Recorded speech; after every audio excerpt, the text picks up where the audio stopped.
Você já parou para pensar no que acontece nos céus, a milhares de metros acima do solo? Há muitos eventos misteriosos na história da aviação que chocaram o mundo inteiro e intrigaram os cientistas. Junte-se a nós enquanto mostramos os 10 eventos mais arrepiantes que aconteceram em pleno voo e abalaram o mundo. Um avião pousou com 37 anos de atraso. Sim, você leu certo.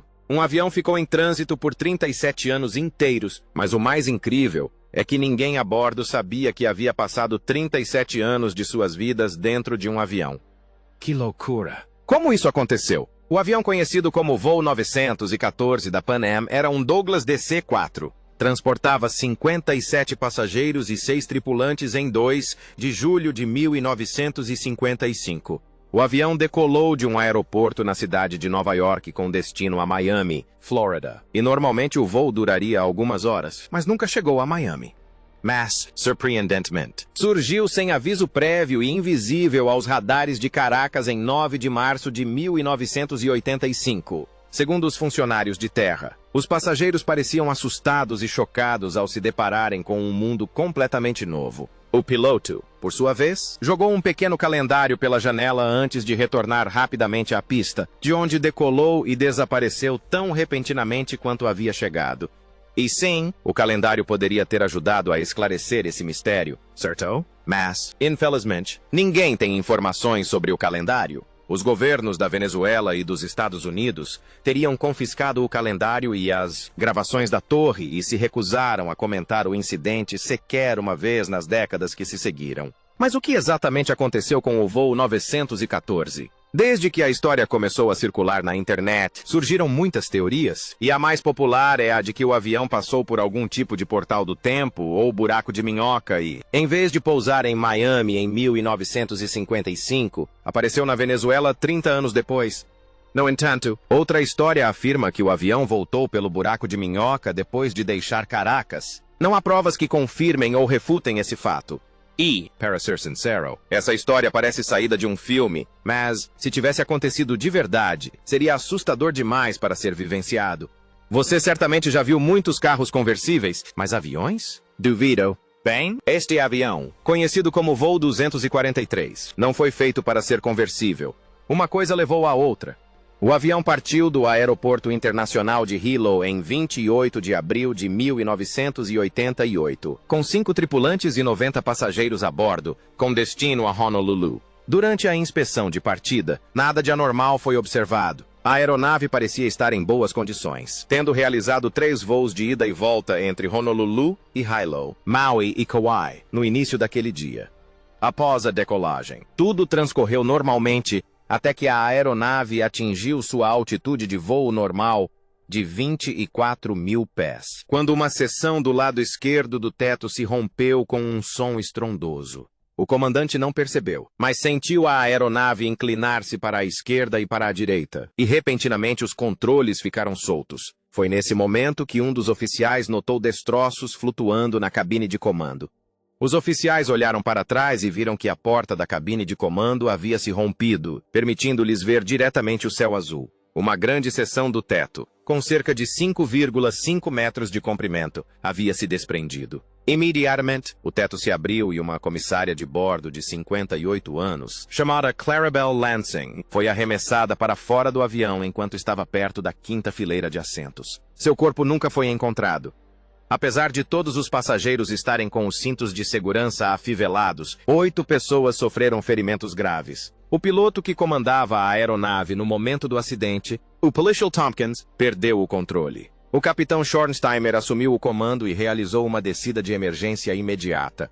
A tripulação declarou emergência e desviou para o aeroporto de Kahului para um pouso de emergência, mas a situação ainda não estava resolvida. Durante a aproximação ao aeroporto, o motor esquerdo falhou e a tripulação não tinha certeza se o trem de pouso dianteiro havia sido baixado corretamente. Mas felizmente conseguiram pousar normalmente, 13 minutos após o incidente. Após o pouso, os escorregadores de evacuação de emergência da aeronave foram acionados e os passageiros evacuaram rapidamente o avião. Foi absolutamente assustador. O que acontece quando não há capitão a bordo de um navio? Em resumo, a segurança não é garantida. Este é o caso deste avião que, de alguma forma, perdeu o piloto em pleno voo.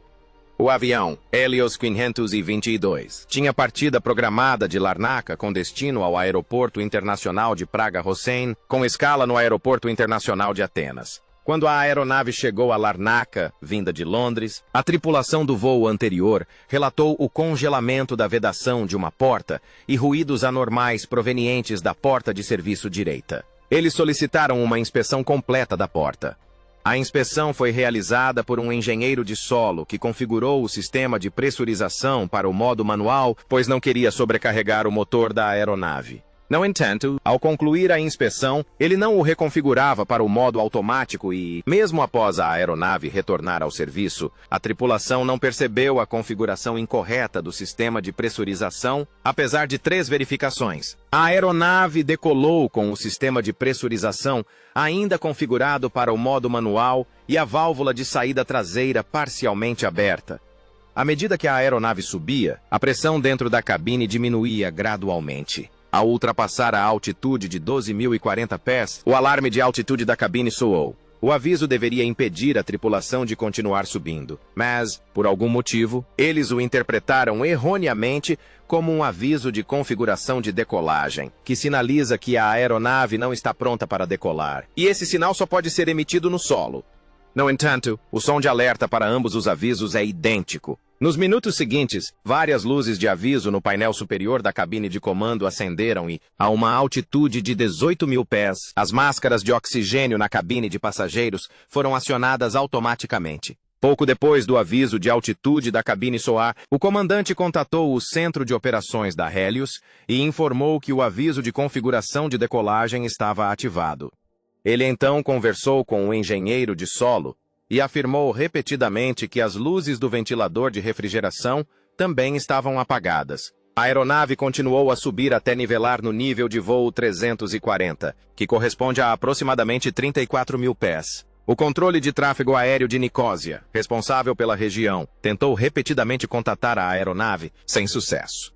Nesse momento, os militares gregos decidiram intervir, mas não está claro quem o solicitou. Os militares interceptaram o avião de passageiros e observaram que o primeiro oficial estava imóvel nos controles e o assento do comandante estava vazio. Um comissário de bordo, Andreas Prodromou, e sua namorada, que também era comissária de bordo, entraram na cabine de comando e tentaram contornar a situação.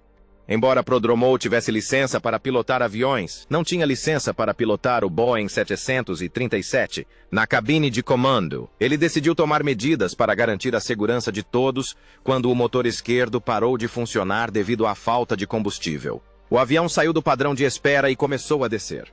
Prodromou conseguiu desviar o avião de Atenas em direção a uma área rural enquanto os motores falhavam. 10 minutos após a perda de potência do motor esquerdo, o motor direito também falhou e, pouco depois, a aeronave caiu em colinas perto de Gramático, a 40 quilômetros de Atenas, matando todos os 121 passageiros e tripulantes a bordo.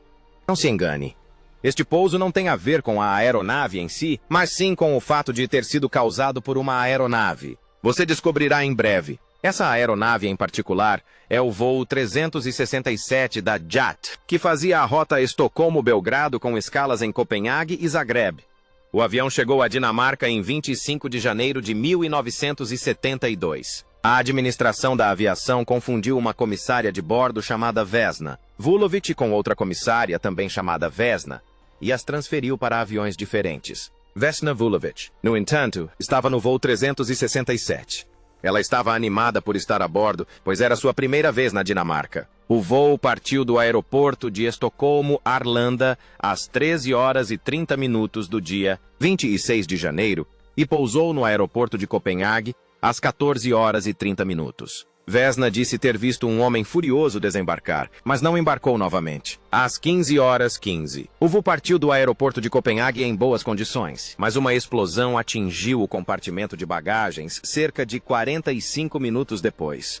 A explosão fez com que a aeronave se despedaçasse sobre a vila checoslovaca de Srpska Kamenice. Dos 20 passageiros e tripulantes a bordo, Vesna foi a única sobrevivente. Ela foi encontrada por um morador chamado Bruno Honka, que a ouviu gritar em meio aos destroços. Seu uniforme turquesa estava coberto de sangue e seus sapatos de salto agulha haviam sido arrancados pela força do impacto. Honka havia sido paramédico durante a Segunda Guerra Mundial e conseguiu manter Vesna viva até a chegada dos socorristas. Você deve estar se perguntando como Vesna sobreviveu mesmo após o acidente. Bem, ela teve um pouso milagroso. Os investigadores de segurança aérea atribuíram a sobrevivência de Vesna ao fato de ela ter ficado presa por um compartimento de comida na fuselagem do avião, que se desprendeu do resto da aeronave e despencou em direção ao solo. Quando a cabine despressurizou, os passageiros e outros membros da tripulação foram arremessados para fora da aeronave e morreram na queda.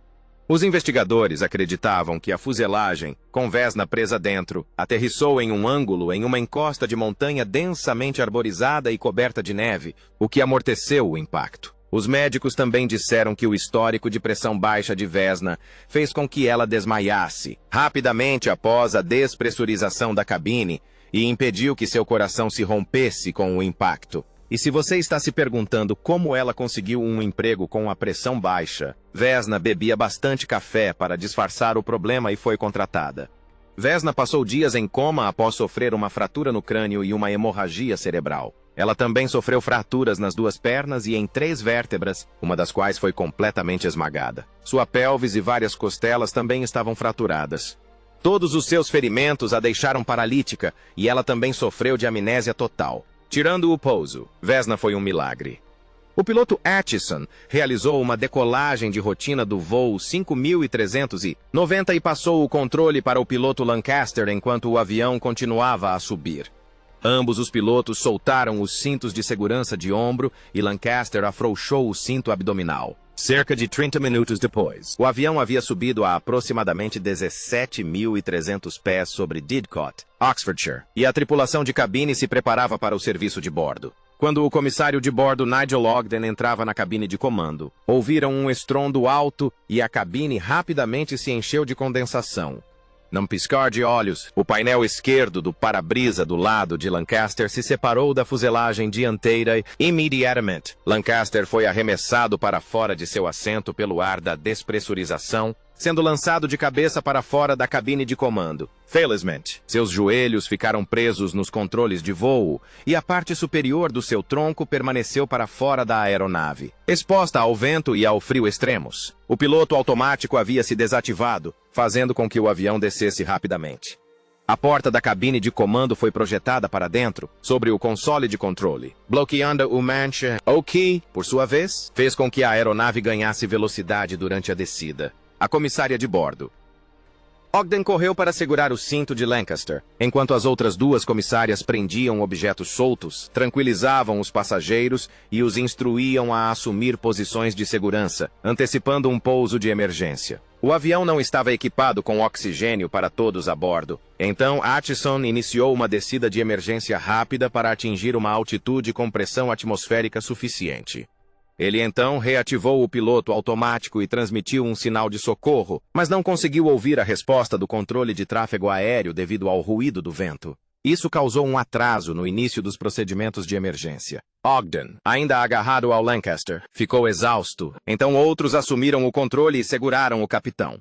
Naquele momento, Lancaster havia se deslocado vários centímetros para fora da fuselagem e sua cabeça batia repetidamente na lateral. Ninguém acreditava que Lancaster sobreviveria, mas acharam melhor preservar ao menos seu corpo e evitar que ele atingisse a asa esquerda, o motor ou o estabilizador horizontal, o que poderia danificá-los. Finalmente, Atchison conseguiu ouvir a autorização do controle de tráfego aéreo para realizar um pouso de emergência no aeroporto de Southampton. Os comissários de bordo conseguiram libertar os tornozelos de Lancaster dos comandos da aeronave, mantendo-o à sua frente. Finalmente, o avião pousou em Southampton e os passageiros desembarcaram pelas escadas de embarque. Foi só então que a tripulação percebeu que Lancaster havia sobrevivido com congelamento, hematomas, choque e fraturas no braço direito, polegar esquerdo e pulso direito. Ogden também tinha cortes e hematomas no braço e, claro, sofria de transtorno de estresse pós-traumático. Imagine o quão assustados Lancaster e a tripulação devem ter ficado. Agora é hora da escolha do assinante de hoje. Essa imagem é estranha e parece irreal. Dá a impressão de um avião transportando fantasmas do submundo para a Terra. É assustadora e, ao mesmo tempo, confusa. E se você está se perguntando do que se trata tudo isso, continue lendo, pois explicaremos em detalhes o significado desta imagem. Você já esteve em um avião e presenciou algum evento estranho em pleno voo? Se sim, compartilhe sua experiência nos comentários abaixo. O voo que desapareceu sem deixar vestígios. Em 30 de janeiro de 1979, o Boeing 707-323C, de matrícula PVLU, desapareceu durante a rota entre o Aeroporto Internacional de Narita e o Aeroporto Internacional de Los Angeles. O avião deveria fazer escala no Aeroporto Internacional do Rio de Janeiro Galeão, mas nunca chegou lá. Era uma aeronave cargueira, operada pela Varig. Após decolar do Aeroporto Internacional de Narita, às 20 horas e 23 minutos, o último contato com a aeronave foi às 20 horas e 45 minutos. A tripulação deveria ter entrado em contato por rádio às 21 horas e 23 minutos, mas não o fez. O contato por rádio foi perdido a cerca de 200 quilômetros de Tóquio, e foi o fim. O avião de carga transportava 53 pinturas de Manabu Mabe, que retornavam de uma exposição em Tóquio. As pinturas eram avaliadas em 1,2 milhão de dólares americanos, mas nem os destroços nem as obras foram encontrados. Isso resultou em diferentes teorias. Uma delas afirma que a tripulação de 6 homens poderia ter planejado ficar com as pinturas, enquanto outra sugere que uma falha catastrófica pode ter destruído toda a aeronave, não deixando vestígios. Embora a segunda teoria pareça plausível, a primeira levanta muitas questões, uma das quais é: se a tripulação levou as pinturas, eles as teriam vendido em algum lugar, e dessa forma, teriam sido rastreados. Mas até hoje, ninguém ouviu falar das pinturas ou da equipe, o que torna esse evento assustador. Amelia Earhart. Um caso ainda mais perturbador é o do desaparecimento de Amelia Earhart. Mas antes de falarmos sobre isso, vamos conhecer um pouco mais sobre a própria Amelia. Amelia Earhart tornou-se uma pioneira na história da aviação e uma defensora dos direitos das mulheres. Ela foi a primeira mulher a cruzar o Atlântico em uma aeronave em 1928, apenas um ano após o voo solo transatlântico histórico de Charles Lindbergh. Naquele voo, Amelia era apenas uma passageira sem nenhum treinamento em uma aeronave pilotada por Wilmer Stoltz. Mas Amelia desejava poder tentar sozinha algum dia. Esse dia chegou 4 anos depois, quando ela se tornou a primeira mulher a realizar um voo transatlântico solo, um feito pelo qual recebeu a Cruz de Voo Distinto dos Estados Unidos. Mas Amelia era uma mulher que não se acomodava com uma conquista. Ela continuou a quebrar recordes, incluindo a conclusão do primeiro voo solo bem-sucedido de Honolulu a Oakland, na Califórnia. Mas, mesmo com o sucesso de Amelia, ainda havia um voo que ela desejava tentar. Uma circunnavegação do globo o mais próximo possível de sua cintura. Não que voos ao redor do globo nunca tivessem sido realizados antes, mas o voo proposto por Amelia abrangeria uma distância sem precedentes de 46.671 quilômetros, 29 mil milhas. Ela pretendia voar o mais próximo possível do Equador, circundando o globo em seu ponto mais largo. Isso é loucura. Mas ninguém duvidava, porque Amelia era conhecida por alcançar seus objetivos. Amelia escolheu o capitão Harry Manning como seu copiloto, que também atuaria como navegador durante o voo, mas era um piloto habilidoso por mérito próprio. Ela também contratou um operador de rádio que conhecia o código Morse e Fred Noonan, capitão de navio e ex-instrutor de navegação da Pan Am, que tinha experiência tanto em navegação marítima quanto aérea. Em 20 de maio de 1937, Amelia e Noonan partiram de Oakland, Califórnia, em uma aeronave construída de acordo com o gosto de Amelia, um avião que ela batizou de laboratório voador. 3 dias depois, chegaram a Miami, na Flórida, onde anunciaram oficialmente o plano de Amelia para uma segunda tentativa de circunnavegar o globo. Em 1º de junho, partiram de Miami e a verdadeira viagem começou. Apesar das modificações feitas no avião para aumentar seu alcance, ele não era capaz de percorrer as enormes distâncias que os aviões percorrem hoje em dia sem reabastecer. Então a expedição precisaria fazer paradas em destinos como Porto Rico, Suriname, Brasil, Senegal, Índia, Myanmar, Antiga Birmânia e outros. Em 29 de junho, eles pousaram em Lae, Nova Guiné, e se prepararam para iniciar a etapa mais longa de sua jornada, voando dali para a ilha Howland. Em 2 de julho, Amelia e Noonan partiram de Lae às 10 da manhã. A rota planejada os levaria através de mais de 3.200 quilômetros de oceano aberto até a pequena ilha, e a navegação seria facilitada pelo fato de um navio chamado USCGC Itasca ter sido enviado à frente deles. Mas em algum momento, durante o voo de 20 horas, eles desapareceram. O último relatório de posição conhecido os localizava perto das ilhas Nucumanu, um atol da Papua Nova Guiné, a cerca de 1.300 quilômetros da base. As últimas mensagens de rádio recebidas do voo chegaram no início da manhã, com Amélia estimando que eles estivessem a menos de 320 quilômetros de Howland. Amélia disse em suas mensagens que eles deviam estar no navio, mas não conseguiam vê-lo. Essa foi a última vez que alguém teve notícias de Amélia e sua tripulação. Uma hora após sua última mensagem, a Itasca iniciou as buscas e logo foi reforçada por outra equipe de busca das autoridades. Mas, infelizmente, não havia nenhum vestígio de Amélia no nanau do avião. Anos após o desaparecimento, diversas teorias foram apresentadas sobre o que poderia ter acontecido, mas a mais aceita foi a teoria da queda e afundamento. Acredita-se que o avião tenha caído e afundado em um local desconhecido. No entanto, anos mais tarde, um sapato semelhante ao que Amélia usava para embarcar no avião foi encontrado na costa de uma ilha. Isso fez com que a teoria da queda e afundamento fosse amplamente aceita. Número 3. O voo desaparecido que reapareceu com esqueletos.